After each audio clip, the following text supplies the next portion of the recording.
ഇപ്പോൾ വിദേശകാര്യ വിദഗ്ധനായ PJ വിൻസെന്റ് കൂടെ നമ്മോടൊപ്പം ചേരുന്നുണ്ട്. ശ്രീ വിൻസെന്റ്, ഈ ഫെബ്രുവരി 28-ാം തീയതിയാണ് ഇസ്രയേലും US-ഉം സംയുക്തമായി ചേർന്നുകൊണ്ട് ഇറാനെ ആക്രമിക്കുന്നത്. എന്നാൽ ഇത്രയും ദിവസം പിന്നിടുമ്പോഴും ഈ ആക്രമണം ശക്തമായി തന്നെ പോവുകയാണ്. ഒരുപക്ഷെ ഇസ്രയേലിനും അമേരിക്കയ്ക്കും മനസ്സിലായിട്ടുണ്ടാകണം ഇറാനെ ആക്രമിച്ച് കീഴ്പ്പെടുത്തുക അത്ര എളുപ്പമുള്ളൊരു കാര്യമല്ല എന്ന്.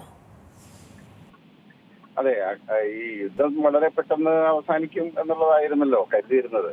അതിൽ നിന്ന് വ്യത്യസ്തമായി ഇറാന്റെ പ്രതിരോധം വളരെ ദുർബലമാണെങ്കിലും തിരിച്ചടിക്കാനുള്ള അവരുടെ ശേഷി അമേരിക്ക, ഇസ്രായേൽ അച്ചുതണ്ട് അണ്ടർ എസ്റ്റിമേറ്റ് ചെയ്തു എന്ന് വേണം കരുതാൻ. ഇറാനിലെ ഏത് ലക്ഷ്യങ്ങളും ആക്രമിക്കാൻ ഇസ്രായേലിനും അമേരിക്കയ്ക്കും കഴിയുന്നുണ്ട്.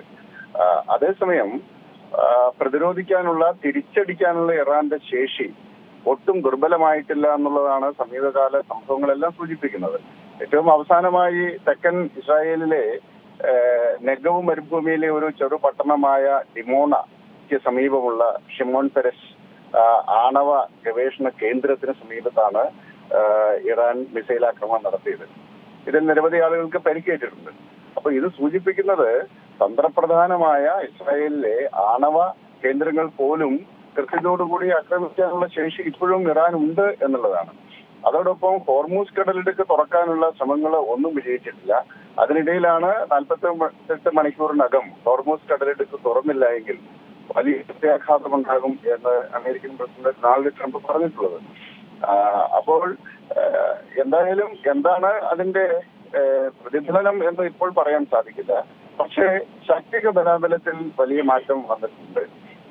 ഫെബ്രുവരി 28-ന് ആക്രമണം തുടങ്ങിയതിനു ശേഷം റഷ്യ, ചൈന തുടങ്ങിയിട്ടുള്ള വൻശക്തി രാഷ്ട്രങ്ങളെല്ലാം തുടക്കത്തിൽ ഇറാനെ സഹായിക്കുന്ന ഒരു നിലപാട് സ്വീകരിച്ചിട്ടില്ല. പക്ഷെ ഇപ്പോൾ സ്ഥിതി മാറിയിട്ടുണ്ട്.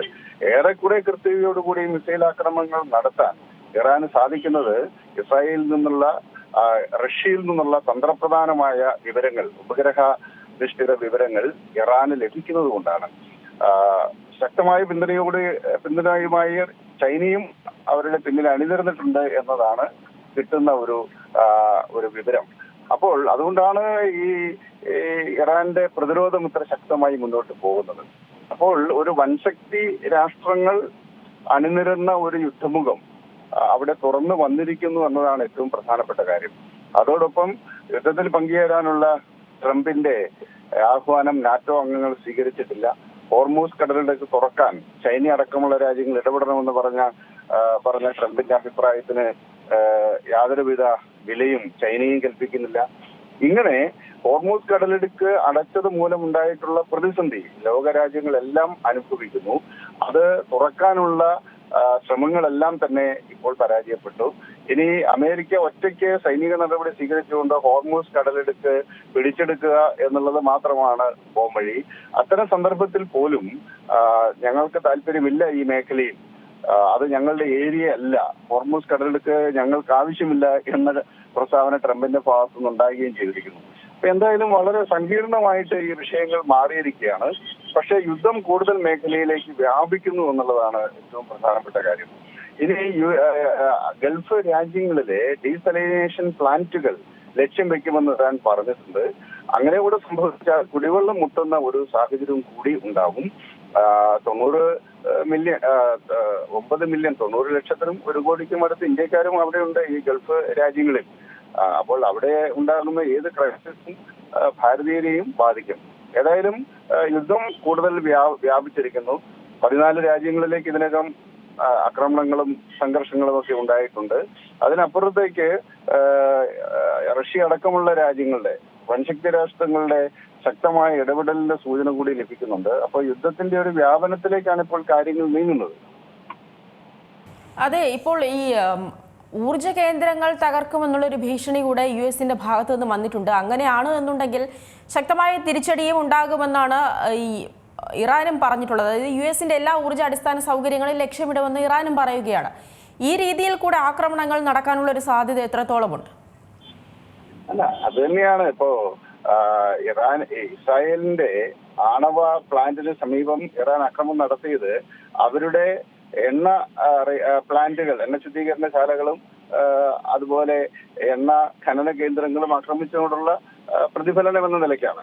അപ്പോൾ അമേരിക്കയ്ക്കും ഇസ്രായേലിനും ചെയ്യാൻ പറ്റുന്ന ഇത്തരം കാര്യങ്ങളാണ്. അവരുടെ എനർജി സെക്ടർ പൂർണ്ണമായും തകർക്കുക, അവരുടെ വൈദ്യുതി വിതരണ സംവിധാനങ്ങളെ തകർക്കുക, അടിസ്ഥാനപരമായി നഗരങ്ങളുടെ ഇൻഫ്രാസ്ട്രക്ചർ തകർക്കുക. പക്ഷെ ഇതൊക്കെ ചെയ്യുമ്പോഴും അത് കൂടുതൽ വ്യാപകമായി ചെയ്യാൻ ഒരു പക്ഷേ ഇനിയും ഇസ്രായേലിനും അമേരിക്കയ്ക്കും കഴിഞ്ഞേക്കാം. പക്ഷേ യുദ്ധത്തിൽ എന്തെങ്കിലും ഒരു മാറ്റം ഉണ്ടാവണമെങ്കിൽ ഇറാന്റെ മിസൈൽ ശേഷിയെ നിർണായകമായി തകർക്കണം, ദുർബലമാക്കണം. അത് സാധിച്ചിട്ടില്ല എന്ന് മാത്രമല്ല, കൂടുതൽ വിപുലമായ മേഖലയിലേക്ക് കൂടുതൽ ശക്തമായി ആക്രമണം നടത്താൻ ഇറാൻ ഇപ്പോൾ കഴിയുന്നുമുണ്ട്.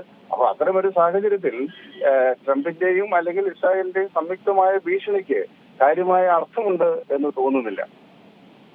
ഇനിയിപ്പോൾ ഈ ട്രംപിനെ സംബന്ധിച്ചിടത്തോളം സമാധാനമാണ് ഏറ്റവും വലുത് എന്ന് പറഞ്ഞു വരുന്ന ട്രംപിന് എങ്ങനെയാണ് ഇത്തരത്തിൽ ഈ യുദ്ധാഹ്വാനം വീണ്ടും വീണ്ടും നടത്താൻ സാധിക്കുന്നത്? പ്രത്യേകിച്ച് ഇത്രത്തോളം മരണങ്ങളടക്കം റിപ്പോർട്ട് ചെയ്ത ഒരു സാഹചര്യത്തിൽ ട്രംപ് കുറച്ചുകൂടെ അയഞ്ഞൊരു നിലപാട് സ്വീകരിക്കേണ്ട സമയം കഴിഞ്ഞില്ലേ?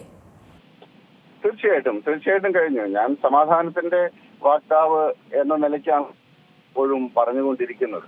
അപ്പോൾ അത് അദ്ദേഹത്തിന്റെ ഉത്തരവാദിത്വമാണ്. ഏതായാലും അപ്രതീക്ഷിതമായ മാനങ്ങളിലേക്ക് സംഘർഷം വളർന്ന സാഹചര്യത്തിൽ ഒരു ഉത്തരവാദിത്തപ്പെട്ട രാജ്യം എന്ന നിലയ്ക്ക്, ഒരു വൻശക്തി രാഷ്ട്രം എന്ന നിലയ്ക്ക് കൂടുതൽ ഉത്തരവാദിത്വം ട്രംപ് കാണിക്കണം. അവര് സംഘർഷം അവസാനിക്കാനുള്ള നടപടികൾ സ്വീകരിക്കണം എന്നത് തന്നെ ഇപ്പോൾ കരണീയമായിട്ടുണ്ട്. അപ്പം പരമാവധി നേരത്തെ യുദ്ധം അവസാനിക്കുക എന്നത് മാത്രമാണ്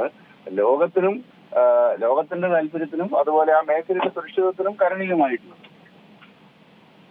ശരി, വളരെയധികം നന്ദി ശ്രീ പി ജെ വിൻസെന്റ് ഒരു ഘട്ടത്തിൽ പ്രതികരിച്ചത്. ഏറ്റവും പുതിയ വാർത്തകളും വിശേഷങ്ങളും വിരൽ തുമ്പിലറിയാൻ സീ മലയാളം ന്യൂസ് എല്ലാ ഡിജിറ്റൽ പ്ലാറ്റ്ഫോമുകളിലും ലഭ്യം.